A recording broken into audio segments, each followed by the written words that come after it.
pourquoi est-ce qu'on voulait que Guido vienne parler d'Agrofly, c'est qu'aujourd'hui, c'est très à la mode les drones.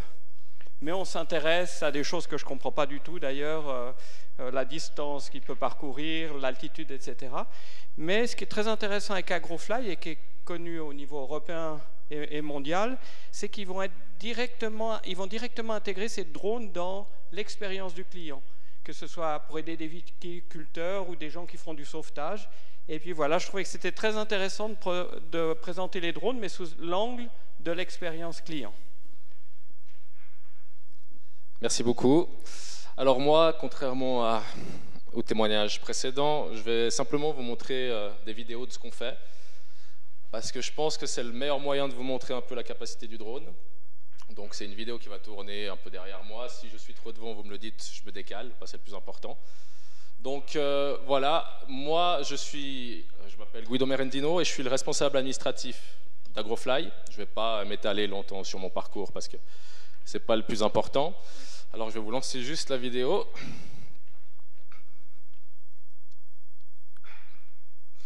Alors, si j'arrive à la retrouver.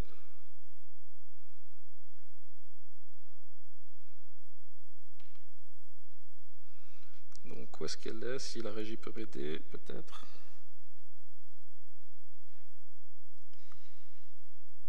Alors, est-ce qu'on sait où elle est enregistrée, la vidéo, juste pour information?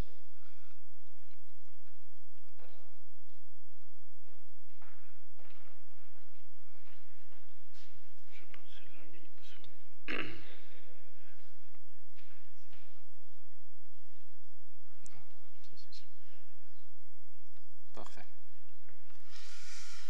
Ok, alors voilà, je m'appelle Guido Merendino, je suis le responsable administratif et je suis aussi en soutien au niveau de l'innovation et du développement du drone.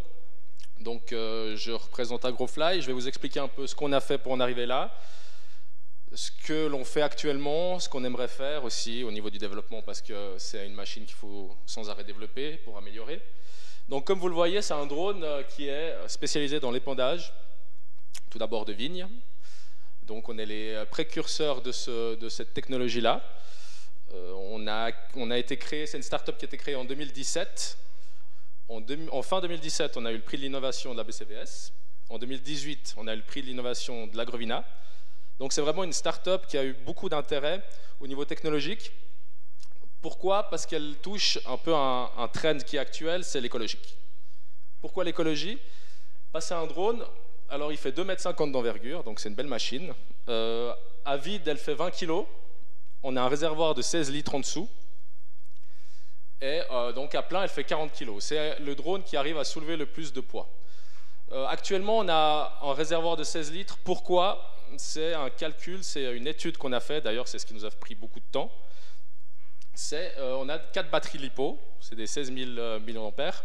Et en fait, on a un temps de vol d'à peu près 25 minutes. C'est-à-dire qu'on a fait une étude pour que le réservoir et les batteries se vident en même temps, pour pas qu'on ait besoin de faire plusieurs arrêts inutiles. C'est-à-dire qu'on fait un arrêt, on remplit le réservoir et on change les batteries. Donc ça a été une étude qui a dû être effectuée pour savoir quel poids était équivalent à la portée du drone. On pourrait soulever sans problème entre 40 et 50 kg de plus. Le problème, c'est l'autonomie, bien sûr. Il y a eu une autre étude qui a été faite, c'est pour le système d'épandage que vous voyez. C'est 100% Agrofly qui l'a créé. C'est une rampe d'épandage qui est brevetée et qui a été vraiment étudiée pour que le résultat soit un maximum efficace. Comme on voit, la rampe, elle prend simplement les 4 hélices de devant. Pourquoi? Parce qu'avec le downflow de 80 km/h qui est en dessous, en fait, quand le produit est pulvérisé, ça fait comme un espèce de tube et ça descend droit. C'est-à-dire qu'il n'y a pas de perte de produit. Contrairement à ce qu'on peut voir, par exemple, avec l'hélicoptère, mais voilà, c'est une autre histoire. L'hélicoptère, nous, on a 2% de perte de produit, ce qui est vraiment un résultat énorme. Ensuite, il faut savoir que chaque année, on fait des tests avec l'agroscope, avec le FAC, pour démontrer que le drone a la capacité de traiter. On améliore sans arrêt le système de traitement. Une autre étude qui a dû être faite, c'est d'expliquer au drone, voilà, tu vas décoller à 40 kg, et après 20 minutes, tu vas te retrouver à 20. Pour le drone, c'était une situation qui était d'émergence, c'est-à-dire qu'elle devait retourner à la maison, parce qu'elle se disait, il y a quelque chose qui ne joue pas. Donc on a dû faire une étude sur le contrôleur de vol. Donc le contrôleur de vol, c'est comme une carte mère en informatique qui explique que voilà, tu vas décoller à 40, après 20-25 minutes, tu vas te retrouver à 20, mais panique pas, c'est normal. Ça semble un peu logique pour nous, mais pour le drone, c'était quelque chose à expliquer. Et ça nous a pris environ 1 année et demie, 2 ans, pour arriver à un résultat quasi parfait. Cette année, on a eu beaucoup de, je ne sais pas, peut-être vous avez vu dans les médias, on a eu pas mal de parutions au niveau presse et aussi au niveau télé. On a eu une émission, d'ailleurs on va la voir plus tard passer là derrière. On est passé sur la RTS, sur une émission qui s'appelle Aujourd'hui. C'est une émission qui passe les samedis à 13h. Et ce qui est important et ce qui est intéressant, c'est que ce sont les presses qui prennent contact avec nous. Pourquoi? Parce que justement, il y a un intérêt. Pourquoi? Parce qu'on voit qu'actuellement, comme on a vu très récemment, même hier, avec Greta qui va discuter d'environnement et d'écologie, c'est un trend et c'est très important. Donc là, si vous voulez, la machine, alors déjà, elle fonctionne à la batterie, donc pas d'essence. Donc, bon, après, vous me direz peut-être que la batterie, c'est pas forcément aussi écologique qu'on le pense, mais c'est pas de l'essence. Donc, il y a ce niveau-là de technologie et de trend écologique. Ensuite, il y a 20% de moins de produits qui est utilisé à rapport à l'humain et à l'hélicoptère. Donc, moins de produits utilisés, donc écologie. Ensuite, la durabilité et la dureté du travail. C'est-à-dire qu'à l'heure actuelle, il y a des zones proches des maisons, proches des rivières, que l'hélicoptère ne peut pas traiter. Donc, les pauvres employés agricoles prennent leur sac à dos de 20-30 litres et vont aller asperger dans les vignes. Et je peux vous dire que quand c'est des terrains qui sont comme ça, comme on en a beaucoup en Valais, je peux dire qu'à la fin de la journée, ils sont vraiment fatigués, c'est vraiment une pénibilité énorme. Donc nous, on élimine ça, parce que nous, on a le droit d'aller tout près des ruisseaux, tout près des maisons.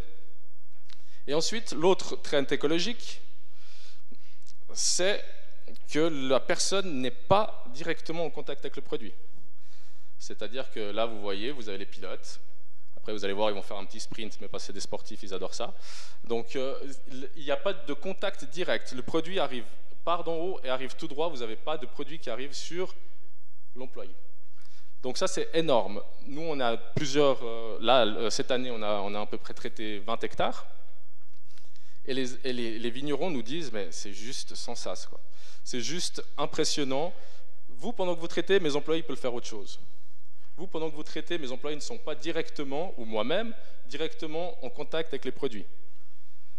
Donc pour eux, c'est vraiment une évolution. Et ce qui est bizarre, c'est que ce n'est pas forcément les jeunes qui sont plus sensibles à ça, c'est les personnes un peu plus âgées. Parce qu'ils ont connu la pénibilité. Ils savent exactement comme c'est pénible de traiter à la main, etc. Donc eux, ils sont beaucoup plus ouverts à la technologie. Et on pensait que ça allait être plus les jeunes. On s'est dit, le drone, c'est fun, donc les jeunes vont être un peu plus ouverts. Bah, c'est les anciens, bizarrement. Donc cette année, on a surtout traité les vignes. Pourquoi? Parce que l'OFAC, c'est l'Office fédéral de l'aviation civile, il faut savoir qu'en Suisse, on est le seul pays sur le vieux continent à autoriser les traitements par drone.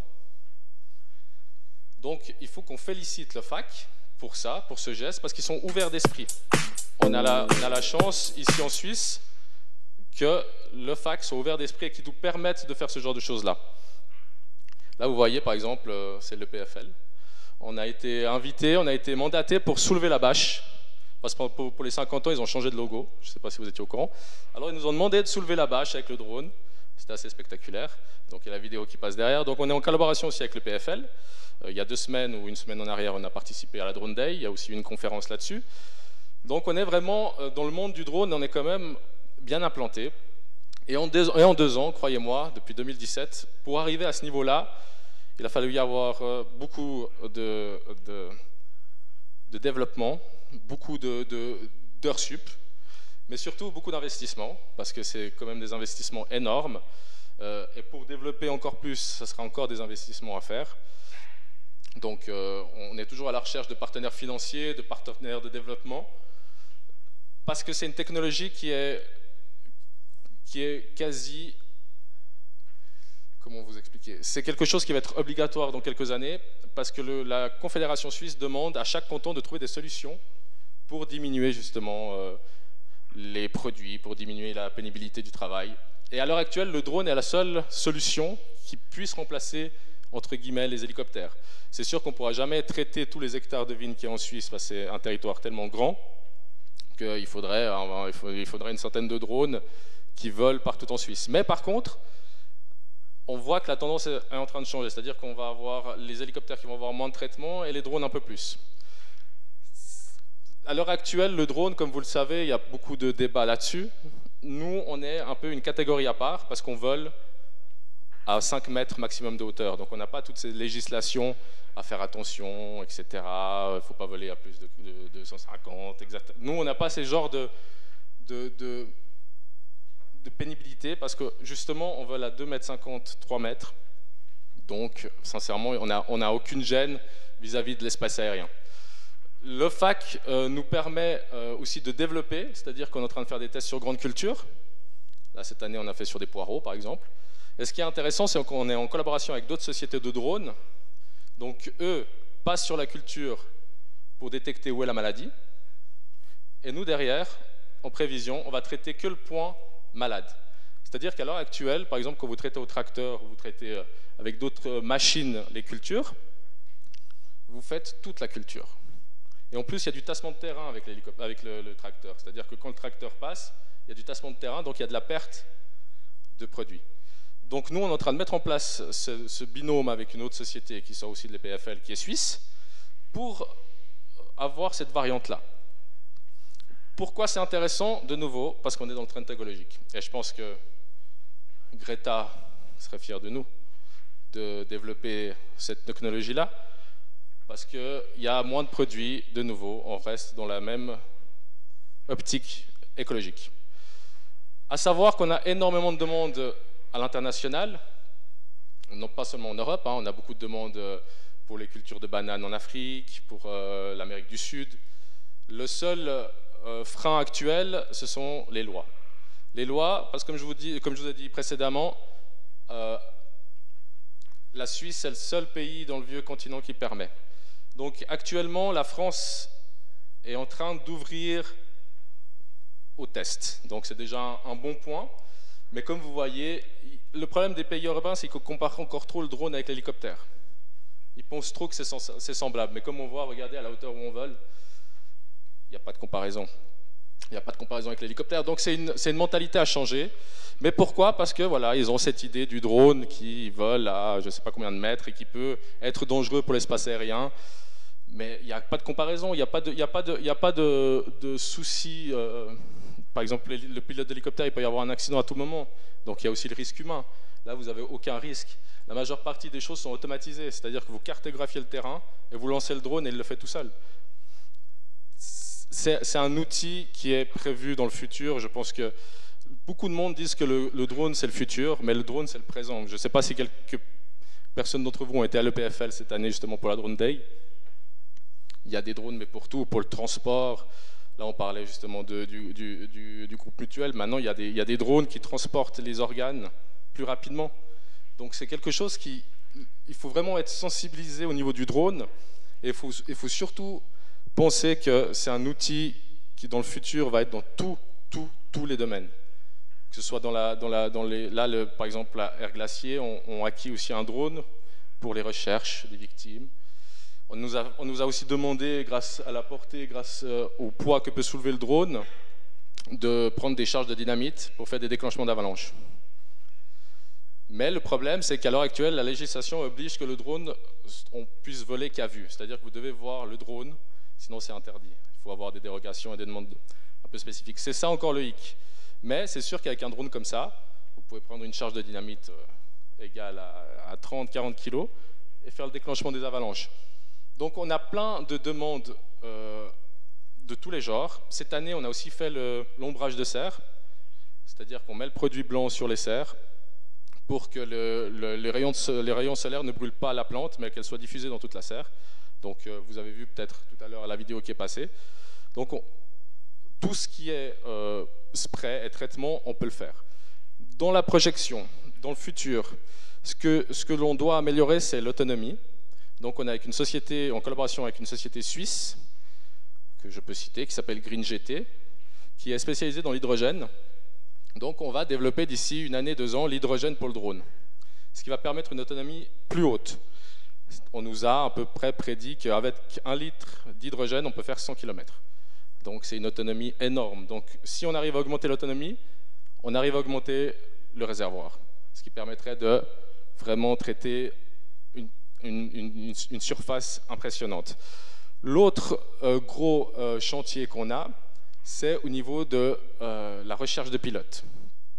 Pourquoi? Parce qu'encore à l'heure actuelle, malgré que ça soit automatisé, le FAC oblige que chaque drone soit piloté par un pilote. Pourquoi? Au cas où le drone ait une défaillance, que le pilote puisse le récupérer. Le problème, c'est qu'à l'heure actuelle, on est un peu dans le même système que les saisonniers, c'est-à-dire qu'on doit trouver des pilotes qui sont libres de mai à août et de 5 h du matin à 9 h du matin. Donc c'est un peu la problématique actuelle. Donc l'idéal, ça serait d'automatiser encore plus et de discuter avec le FAC pour que l'automatisation soit plus intégrée encore.